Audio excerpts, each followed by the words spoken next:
For season 4, there's some stories that we wanted to tell that would push the envelope on the show altogether. We wanted to start taking things as more event-style storytelling. In the past, we were pretty much just going through story, but this time we really wanted to make it where you had to watch every episode.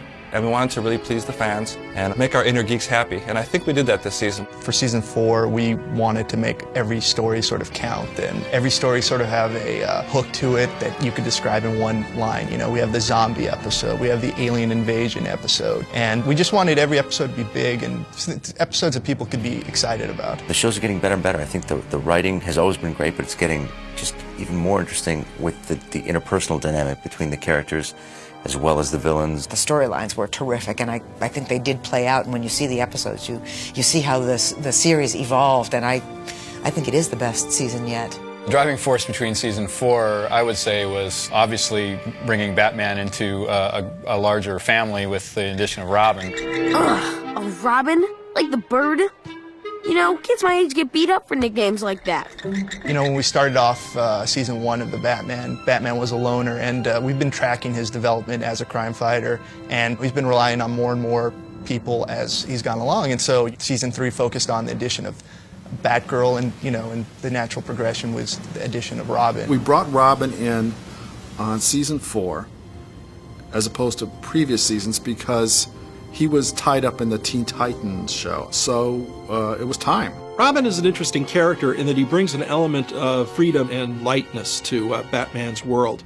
Batman is a very grim-driven character who keeps a lot of his thoughts and emotions to himself. And the fact that he has any emotion to spare on this kid tells the reader or the viewer that he's not completely a lost soul himself. He becomes a father figure without question. He's something of an older brother. He's everything to Robin. Robin started in the comic books in 1940.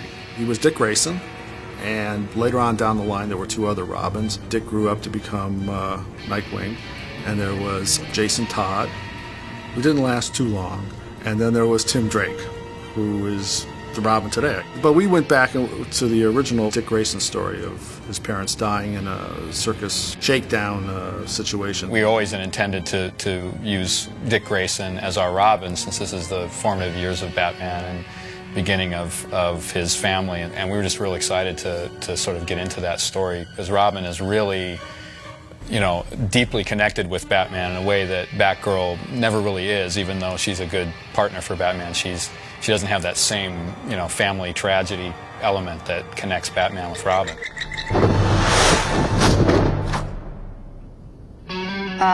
Who's the pixie? Robin, official partner to the Dark Knight. The relationship with Robin and Batgirl was very tumultuous in the beginning, because it's basically like you have a new brother or a new sister and you're jealous. So we played it out more like a family, where he was the stern father and those two are the arguing kids all the time, which was fun because, again, the show needs to have humor, and that's a good, ripe source for humor. For better or worse, Batman has forced Robin and Batgirl to look upon each other as family members. And like all families, there are good and bad things that come out of that relationship. And I think that that's one of the fascinating things to explore within the Batman universe. I think Robin helped focus the you know, his character in the sense of him learning how to deal with others, forming the Bat family, and, you know, learning to work well with people.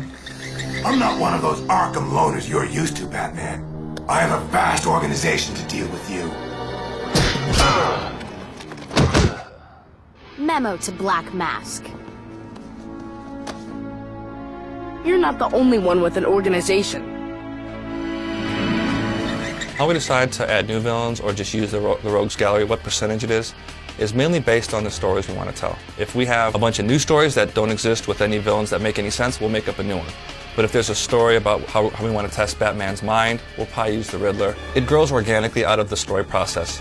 Mike Jelenic and I, we'd sit there and we'd hammer out the stories and we'd figure out a way to just make it work with, you know, whatever we really need for that story. We definitely wanted, going into the 4th season, to throw in more villains. I think the first 3 seasons were very Joker and Penguin heavy, and we didn't want to overuse those characters. So when they were featured, we wanted their appearances to count. So with that in mind, we looked at who would be cool, who haven't we used before. This season we gave ourselves this mandate to make the best season ever. Part of that would be bringing back the villains that the fans would want to see, and Harley Quinn has always been a Batman villain that people love.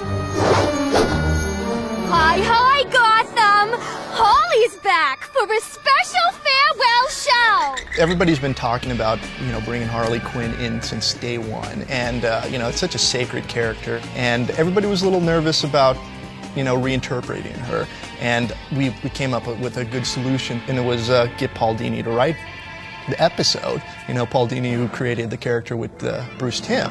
Harley Quinn's introduction into the Batman came out of a desire to put characters who had become iconic over the last 15 years into the new show. So it seemed only natural that she should appear in the new show, or some new version of her should appear. The Joker-Harley relationship is one of the most dysfunctional relationships in comics and animated TV. There's a little bit more of an equal footing in this new relationship between the Joker and Harley. She was never really the hench girl in this new version that she was in the old version. It's more like she and the Joker have a couple of fun nights on the town, and he helps her pull off something that she wants to do. That immediately puts her more as a peer and an ally than a girl who scurries after him going, yes, Mr. J. It's that demented relationship that people are fascinated with, her and the Joker. She's just funny. I mean, if you can put comedy into these crazy, action-packed, some would say violent situations, I mean, so much the better. I mean, she's just fun. I think she just appeals to people in so many different ways. She just on the surface is just, she's a cute girl, and and everybody likes that. But at the same time, she's such a bad girl. And when it comes down to it, she can be absolutely vicious. And I think that's just fascinating to people. This is the end. For all of you.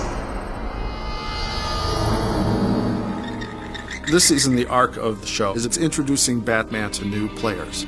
And the first show was with Robin, and then we go on to have Robin and Batgirl and Batman be a team.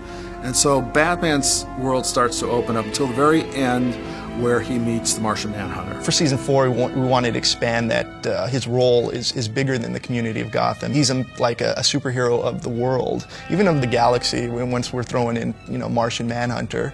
And I think Martian Manhunter helps illustrate his expanding importance as a superhero. I'm not the only thing from outer space that's come to Gotham, but right now I'm the only thing that can stop it. Stop what? Invasion. Alien invasion. The end of your world.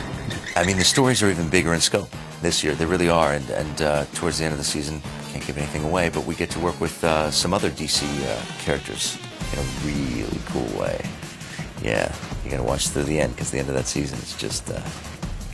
As I read the scripts for the season, I thought the writers were doing a great job of really busting loose on interesting stories and interesting characters and bringing in interesting villains, and just conceptually, I thought their ideas were so good. I think our whole crew is super excited about the season. I think it's the best season we've ever put out, and we're super proud of it. We just love it. Seasons 1 through 3 were great seasons. Season 4 really built upon those 3 seasons, built upon that foundation, and elevated the show to another level. It's one of the favorite seasons of any show that I've ever worked on.